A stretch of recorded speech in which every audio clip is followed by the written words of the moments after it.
Muchísimas gracias por estar, por supuesto, con este espacio que lo que pretende es buscar información y evidentemente que ustedes también hagan sus propias opiniones. Hoy día nos acompaña el expresidente de Bolivia, expresidente de la Corte Suprema de Justicia y también ex agente de Bolivia ante la Haya, Eduardo Rodríguez Belcé. Muchísimas gracias por acompañarnos. ¿Cómo le va?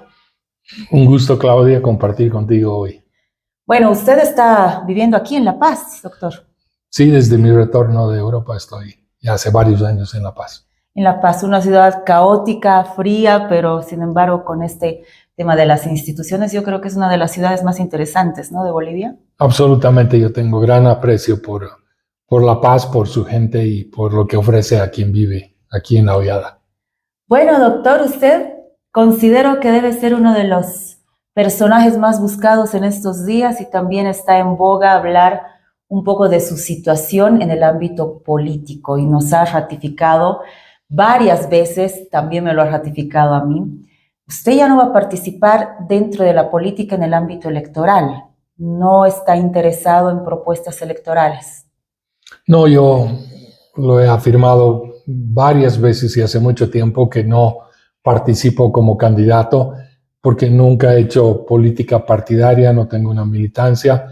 Sí he trabajado con diversos gobiernos porque a mucha honra he sido un servidor público, como posiblemente hay cientos de miles de bolivianos que sirven al Estado, al municipio, a una gobernación, a una entidad pública, sin necesariamente ser parte de una agrupación política, que también es muy legítimo, pero yo no he tenido esa vocación de ser militante y yo consigo que la aspiración de una candidatura debe responder casi inexcusablemente a una militancia y a un compromiso colectivo. Yo no tengo eso, entonces me quedo donde estoy. Bueno, algunos preguntaban si usted ha tenido militancia del MAS, entonces nunca ha tenido ninguna militancia por ningún partido. No he tenido de ningún partido. Ahora bien, a uno quizás no le interesa participar mucho en el ámbito político, pero uno de todas maneras está todo el tiempo en la política y hablando sobre política. Usted ha sido presidente, usted ha encaminado también un ejercicio que es muy delicado, la presidencia de la Corte Suprema de Justicia. ¿Cómo está viendo la situación actual en el ámbito político en nuestro país, tomando en cuenta de que se hablan incluso de fracturas, debilitamientos, una oposición todavía que no se concreta con sus candidaturas, un gobierno con un partido oficialista que tal vez tiene algún tipo de interrupciones ideológicas? ¿Cómo está viendo este ámbito político electoral? Sí, a manera de responderte, comentar que hace pocos meses atrás, con la Fundación Ebert, se publicó un libro colectivo que tiene como título Momento Constituyente. Yo participo en ese trabajo y un poco a manera de resumen puedo decirte que las sucesivas crisis que vive el país, incluso antes de la del 2019 que generó esta transición política tan compleja, tan debatible, empezaron a manifestarse crisis institucionales, crisis políticas, crisis en el ejercicio de los derechos fundamentales, en el control y contrapeso de poderes, que pusieron en evidencia que el marco constitucional y el pacto social era muy frágil, como que el año 2019 se produce esta gravísima situación política que a mi juicio es más complicada que solo un golpe o solo un fraude. Es básicamente el quebrantamiento de un orden de convivencia ciudadana y creo que con estas crisis que no se han resuelto en los últimos 4 años, al contrario creo que se han profundizado, se abre un momento constituyente y esto no significa que mañana vayamos a una asamblea o a un referéndum, sino más bien empecemos o volvamos a debatir sobre los orígenes de esas grandes crisis y cómo podemos salvarlas. Entre otros temas, los más importantes, por ejemplo, la justicia, que está en una crisis absolutamente inédita, aparte de lo grave que era su situación, hoy día ha llegado a niveles absolutamente inaceptables, o la propia gobernanza o gobernabilidad que impide que las gestiones de los diferentes gobiernos puedan ser más productivas y contribuyan a una convivencia mucho más pacífica, menos polarizante y finalmente una situación también muy, muy difícil que es la economía del país. Ahora, usted ha mencionado la crisis también estructural de la justicia. Hace unos días nada más ha habido esta cumbre multipartidaria encaminada por el Tribunal Supremo Electoral y se han llegado a varios acuerdos con los líderes políticos. Acuerdos, en resumen, para garantizar las elecciones de este año. Y uno de estos acuerdos tiene que ver mucho con garantizar el principio de preclusión, doctor, pero el cuestionamiento a los denominados autoprorrogados y esta estructura que se ha armado no estará poniendo también en riesgo las elecciones. No hay cierto riesgo para las personas que en este momento han firmado este acuerdo que pueda llegar a haber una sentencia de este grupo de autoprorrogados. Yo siempre he sostenido que estos ciudadanos cuyo mandato feneció el último día de diciembre del año 23 se sostienen en una autoprórroga de manera ilegal, ilegítima, y todos sus actos por mandato de la Constitución son nulos, que prevé que no hay ejercicio de jurisdicción sin mandato de la ley y condena con nulidad esos actos. Lamentablemente hay que reflexionar que un sector de los órganos de poder público, el Ejecutivo y una fracción del Legislativo y el propio órgano electoral han admitido decisiones de estos autoprorrogados que han generado sombras sobre el proceso democrático, en tanto han mutilado las elecciones judiciales. 4.1 millones de bolivianos no han podido elegir miembros del Tribunal Constitucional porque ellos se han reservado en su autoprórroga mantenerse en ese tribunal. Otro tanto sobre una fracción del Tribunal Supremo. Ellos han tomado decisiones que le incumbían al Tribunal Supremo Electoral sobre partidos políticos, sobre dirigencias, han restringido las interpelaciones, etc. Vivimos en un tiempo de incertidumbre constitucional en muchos aspectos que hacen a esta permanencia de estos sujetos que hacen mayoría en el Tribunal Constitucional y se ha desfigurado el control judicial de la constitucionalidad.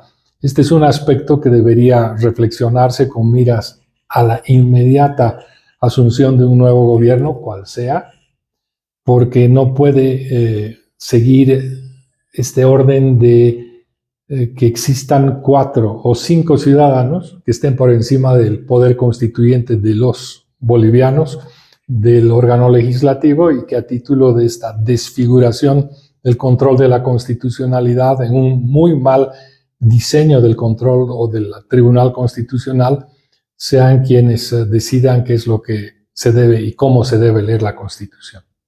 ¿Cuál sería entonces la solución, el incumplimiento a sus sentencias? ¿Cómo debería encaminarse, tomando en cuenta de que hemos tenido de todas maneras unas elecciones y un proceso bastante cuestionado desde el inicio de la convocatoria? Han habido impugnaciones, los mismos postulantes hemos visto las evaluaciones públicas que han hecho bastante deficientes en sus conocimientos, han habido otras personas que se han sacado 0 y han tenido que pasar por el tema de paridad y equidad al siguiente nivel. ¿Cómo se puede resolver ese tema? Precisamente por estas observaciones que son ya casi admitidas por la ciudadanía y quienes hacen o conforman los órganos de poder público, necesitamos reflexionar sobre alternativas y propuestas muy concretas en este momento constituyente. Hay que cambiar, enmendar la Constitución. Yo me inclino porque hay que trabajar en un nuevo régimen del órgano judicial que incorpora un tratamiento mucho más racional, más sensato de lo que son las tareas de un control judicial de la constitucionalidad. Esto puede ser el mismo tribunal o parte de una sala, hay múltiples alternativas, pero lo más importante es esta coexistencia del poder constituyente que pertenece a los bolivianos con el órgano legislativo y un intérprete judicial. Lamentablemente ya hace más de 20 años, cuando se creó el Tribunal Constitucional, desde la Corte Suprema, de la cual yo formaba parte, planteamos que era necesario hacer ajustes a esta convivencia indispensable, porque si no llegamos a lo que hemos llegado, que 5 ciudadanos resultan más importantes que la mayoría del poder constituyente de todos los ciudadanos. Bueno, y esta cuestionante también siguiendo con esta línea de las elecciones, en este acuerdo que se ha consolidado para garantizar las elecciones, es muy curioso y tomar en cuenta de que en los países cercanos a Bolivia se han dado elecciones recientemente en el Ecuador, con antelación en Uruguay, hemos tenido elecciones también en México, en Argentina, Brasil, etcétera. Y en estos países no hay cuestionamientos de los resultados de su órgano electoral. Entonces, a la hora de la hora terminan las elecciones, se cierran todas las actas, empieza el cómputo, toda la sociedad, los candidatos tranquilos con los resultados. ¿Tenemos en Bolivia el fantasma del fraude? ¿Hay desconfianza con el órgano electoral? ¿Qué sucede? Yo dividiría la respuesta en dos. La primera es que los votantes, nosotros, los ciudadanos, siempre concurrimos en paz y disciplinadamente y además podemos participar en el escrutinio público de cada mesa. Esto significa algo muy importante. Hoy día con la tecnología de que cada ciudadano prácticamente tiene un teléfono que fotografía y manda imágenes o datos instantáneamente, desaparece el fantasma del fraude.